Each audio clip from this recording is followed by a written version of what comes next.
Hey everyone, welcome back to the Mindful Moments podcast. I'm Tracy.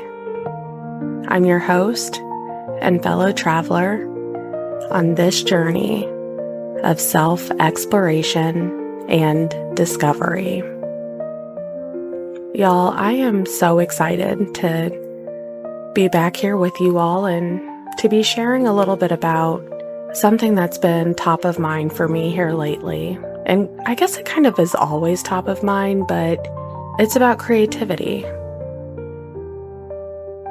And when I think about this, I think about the fact that we're all on our own journeys. So we all have our individual journeys, but then we're also on a journey together where we're figuring out life's ups and downs, all of the different paths and the different ways that we go about embarking on our journeys.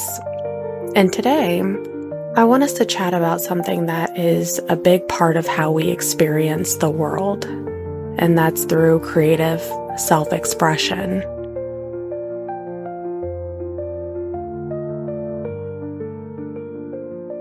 And now, when I say creativity, I'm not just talking about the arts, so the act of painting or writing or whatever, though of course those are awesome and I do many of those myself.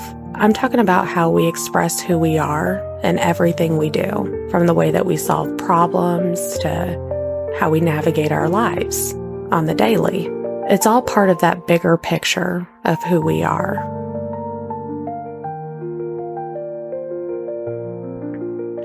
And before we really get into it, I want to ground us with some wisdom that has been around for ages. And it's a passage in Ecclesiastes that speaks to the rhythm of life, the fact that there's a time for everything. It talks about the changes, the seasons, the ebb and flow that we all go through. And I'm going to be reading from Ecclesiastes 3, verses 1 through 8. And this is coming from the New Living Translation. And as I read, I want you to think about how these words might apply to your own creative journey.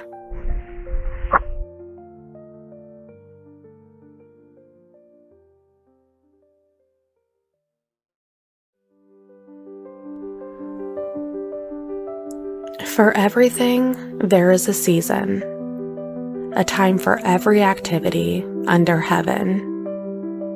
A time to be born and a time to die. A time to plant and a time to harvest. A time to kill and a time to heal. A time to tear down and a time to build up. A time to cry and a time to laugh. A time to grieve and a time to dance. A time to scatter stones and a time to gather stones.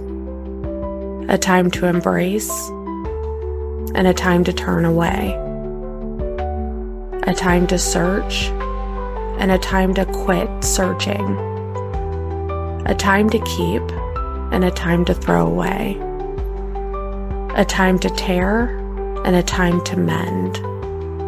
A time to be quiet and a time to speak. A time to love and a time to hate. A time for war and a time for peace.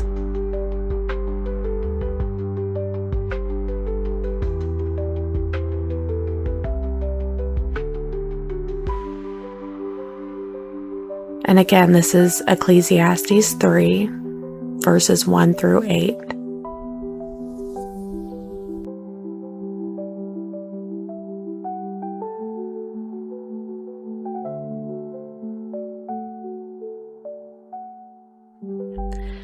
These verses remind me that everything we go through has its season, and every season brings with it a new way to express who we are, who we truly are within.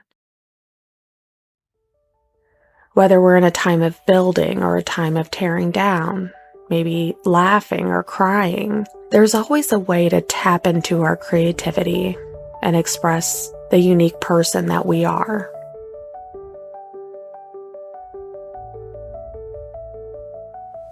So now, still thinking about this verse, I want us to think about what creative self-expression really means. And what I've realized is that we often box creativity into these traditional artistic activities, so like painting or writing or music, those sorts of activities. But what I want us to do is I want us to expand that definition. Okay, so creativity is the process of bringing something new into existence, something that wasn't there before, kind of like my podcast. I mean, this did not exist before I created it.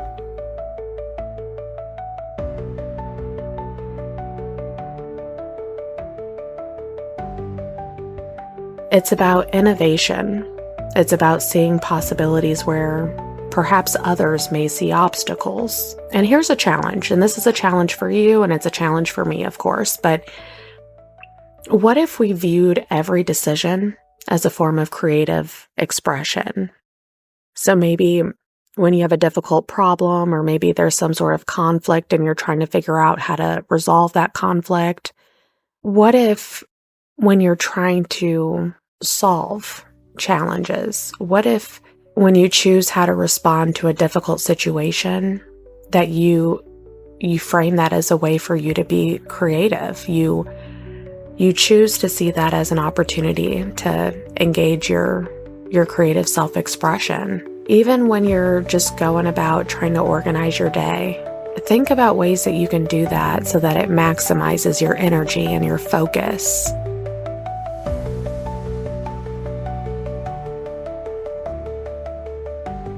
And if you do all of this, then that's you tapping into that creative well that you have within you. But here's the twist, okay? I want us to consider that the role of our subconscious. I want us to consider the role of our subconscious in this whole process, okay? So have you ever made a decision and it felt intuitive or just felt natural? Like you're not really sure how you knew to make that decision. You're not sure where it came from, but you just felt it inside. You were like, this is the way that I should go about it. That's your subconscious, and it's doing the work. It's drawing from experiences, perhaps past experiences, maybe experiences that you've learned from others, emotions, and a lot of times knowledge that you just might not be consciously aware of.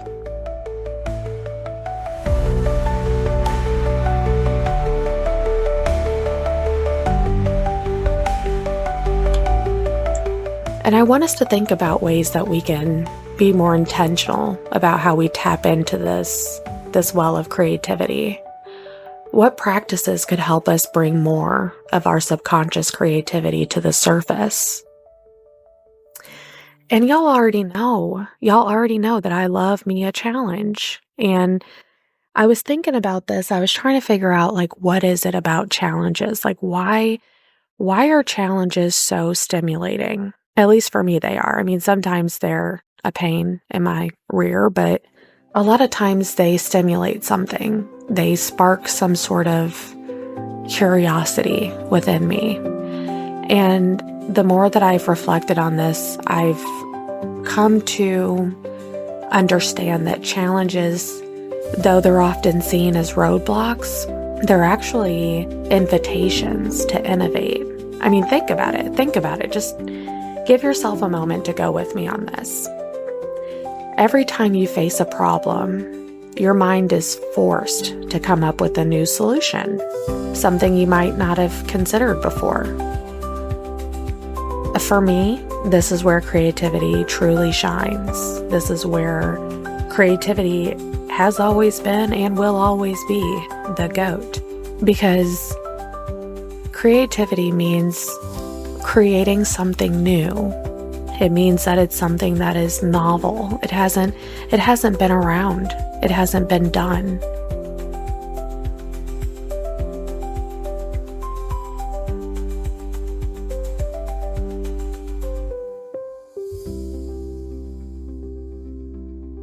And to push this idea a bit further, okay? Consider the concept of creative destruction. And this is where something old has to be dismantled or broken down to make way for something new. It's a process we see in nature all the time. Forests regrow stronger after a fire. Old cells die to make room for new ones. And so all of this has me thinking about, can we apply this concept to our own personal evolution? And still thinking about that, I want you to think about what outdated beliefs or habits we all might need to let go and to create space for new creative possibilities. And this brings us to another challenging idea, okay? So this one is about discomfort as a tool for creativity. And it's easy to avoid discomfort. But what if we leaned into it instead? I'm getting chills just even saying that out loud, because discomfort was something that I used to run from. I mean, I always say that I don't run unless I'm being chased, and discomfort is something that I typically would sprint from. But then I learned that I could lean into it. I learned that in the discomfort, there would be some sort of epiphany, some sort of finding that would then expand my thinking and expand me.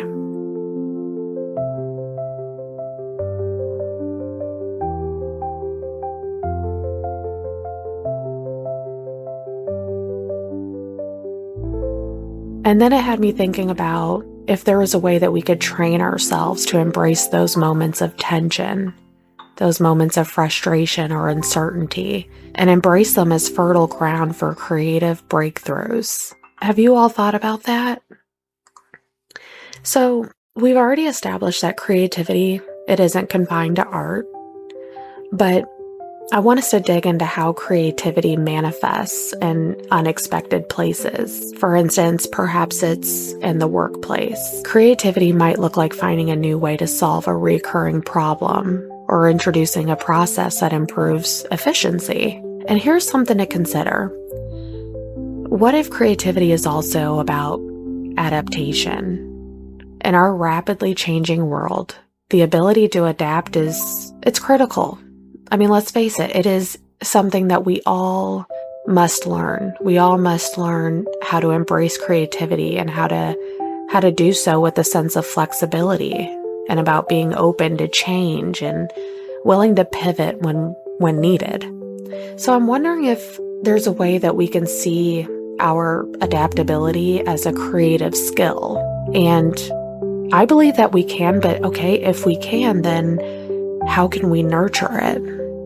And listen, there's so many different ways that we can explore creativity, and I do want to also explore creativity in consideration to relationships. How do we creatively navigate conflicts, misunderstandings, or differences in perspective? Is it possible that creativity in relationships is about finding new ways to connect, communicate, and understand each other? For me, this idea, it challenges us to see every interaction as an opportunity for creative expression, to think beyond the obvious, and to innovate in our connections with others.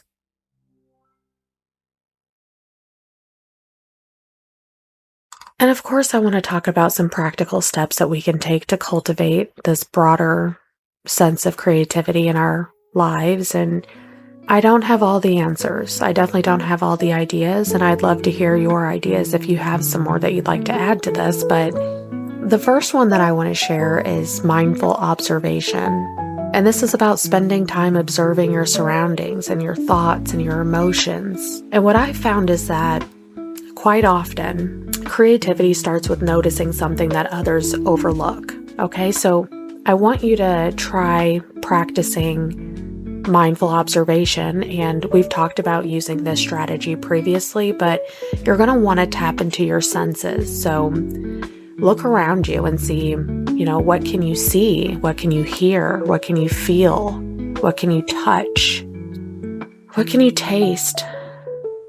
And see if any of that might inspire a new idea.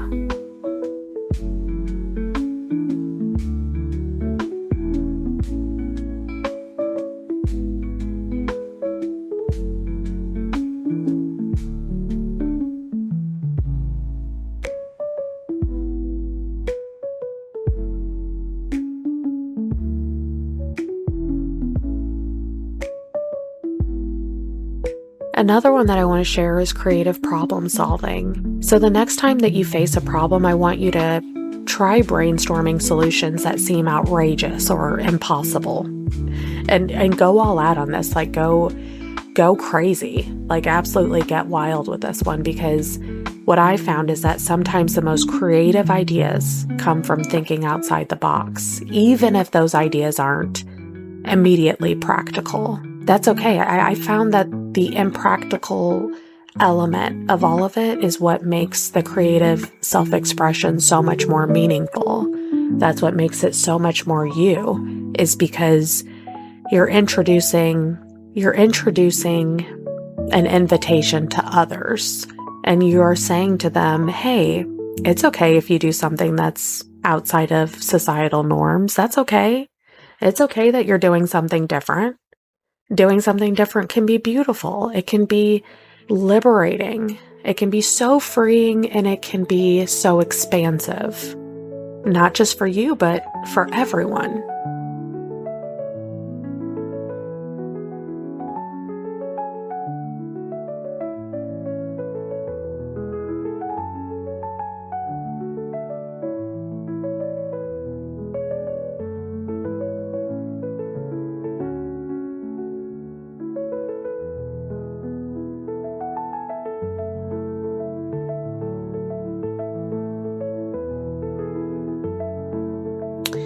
And the last strategy or practical step or whatever you want to call it is embracing playfulness.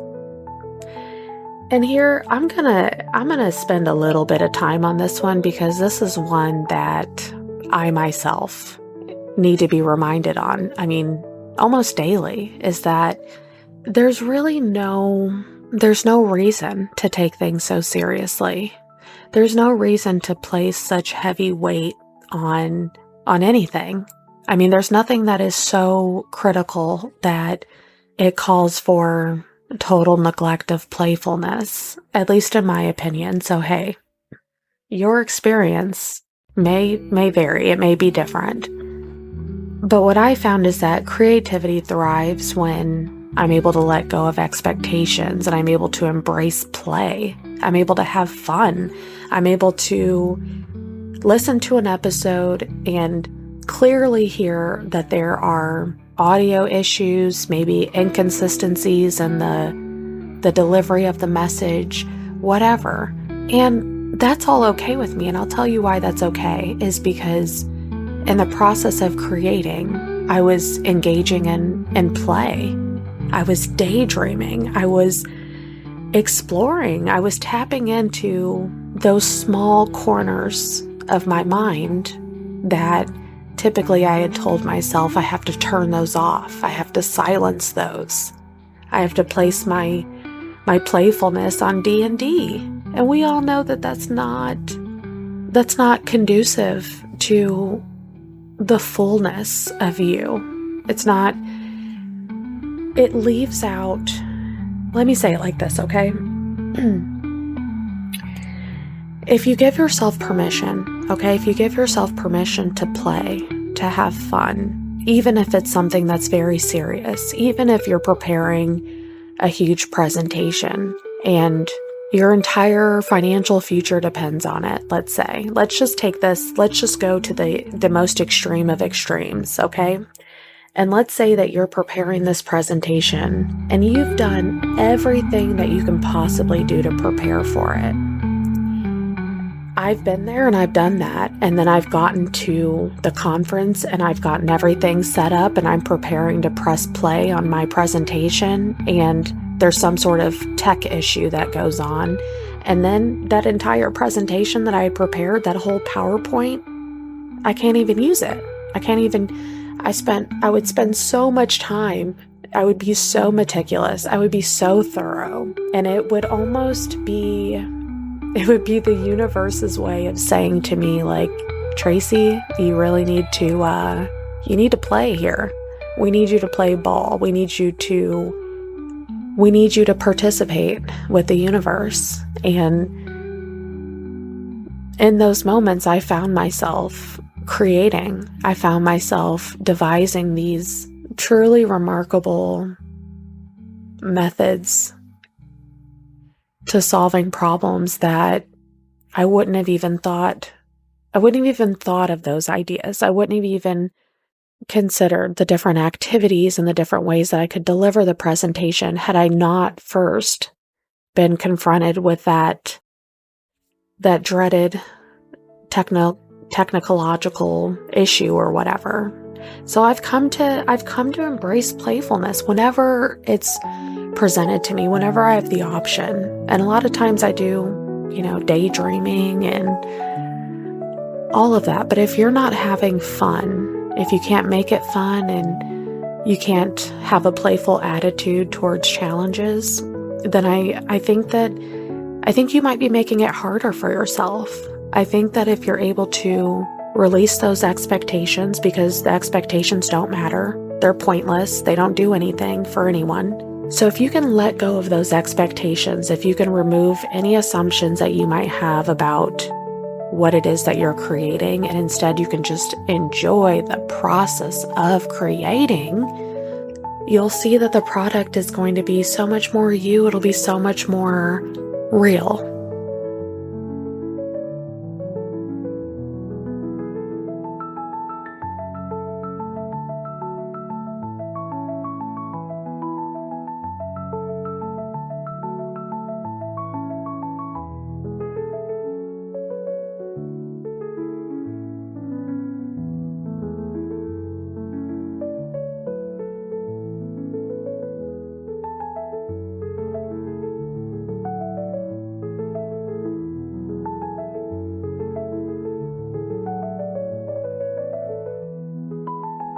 So that's what I found is if you're able to give this a shot, maybe pick up a new hobby, give it a try, address it, just attack it full on with a playful attitude, and simply give yourself permission to be a little silly sometimes, a little silly.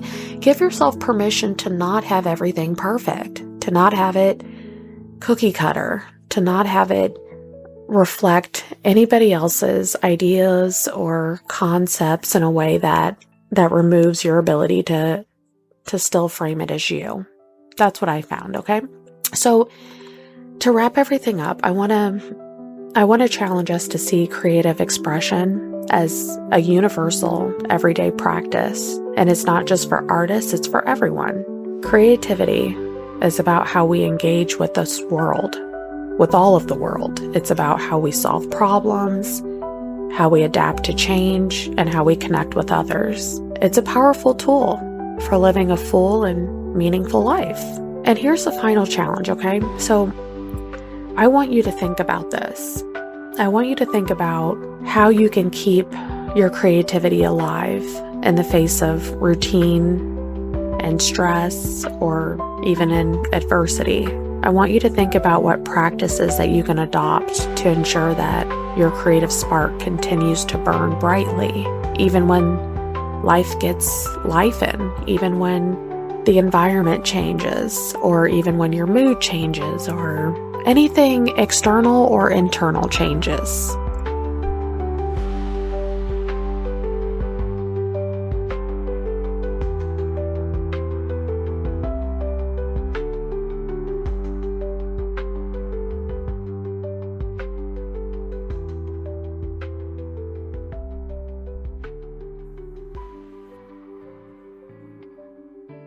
And that's about all I've got for you all today. So we're going to wrap it on up. And with that, hey, be here, be you, be now.